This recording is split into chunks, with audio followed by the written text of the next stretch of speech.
A dozen deaths and countless close calls. The piers of Lake Michigan, they draw thousands to the lakeshore each summer. But if the trend holds this season, at least one visitor will drown and many more will have to be rescued. Target 8 investigator Ken Kolker looked at 7 beach towns from St. Joseph all the way north to Ludington to find out how they're policing their piers, especially pier jumping. Knowing that something could happen, just, I don't know, adds to the risk factor, and it just makes it more fun to do, I guess. It's not a game, especially when you see our public safety officers out there struggling, you know, and they're risking their lives. Target 8 checked with towns up and down the lakeshore. What we found were inconsistencies when it comes to policing pier jumpers. It's legal in St. Joseph, Saugatuck, Holland, Grand Haven, and Muskegon, but banned in Pentwater and South Haven. Our city fathers deemed it a good law, and I couldn't agree more that it's an excellent law to keep people from getting in the water off of the pier. In Ludington, it's already illegal to swim near the pier, and the city is considering a pier jumping ban with a penalty of up to $500.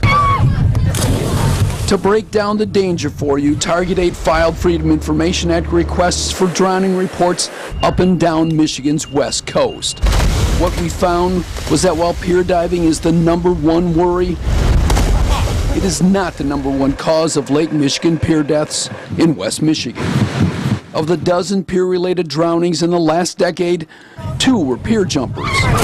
4 were washed off or fell off piers, and 6 got caught in strong rip currents while swimming too close to piers.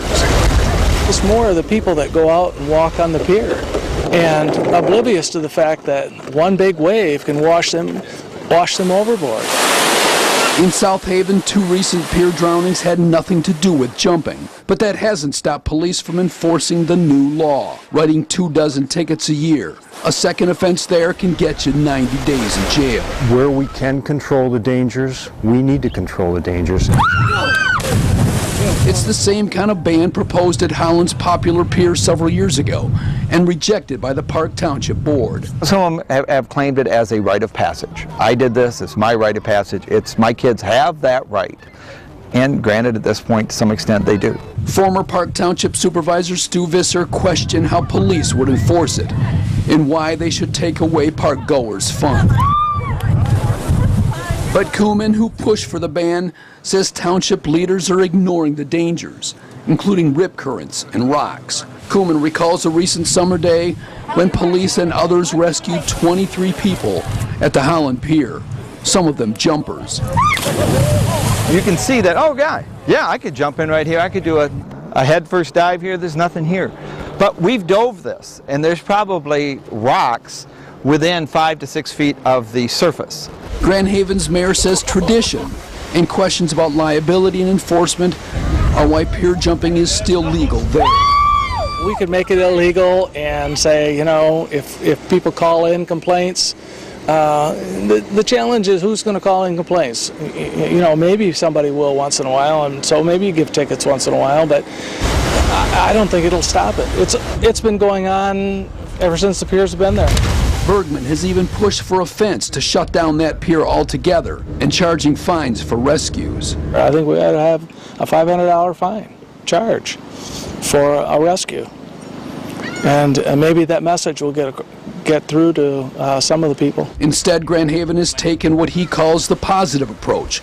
Pier safety programs, life rings, and alarms linked to 911. Life rings are now common on most piers. I think those life rings made all the difference right there. Yeah. And if they weren't there, I wouldn't be here today. Barber and his girlfriend likely would have drowned last summer after jumping off the Grand Haven Pier, if not for a stranger who tossed in a life ring. Now, he would support a jumping ban, at least in bad weather. You jump in there, and next thing you know, you're just at the mercy of the lake.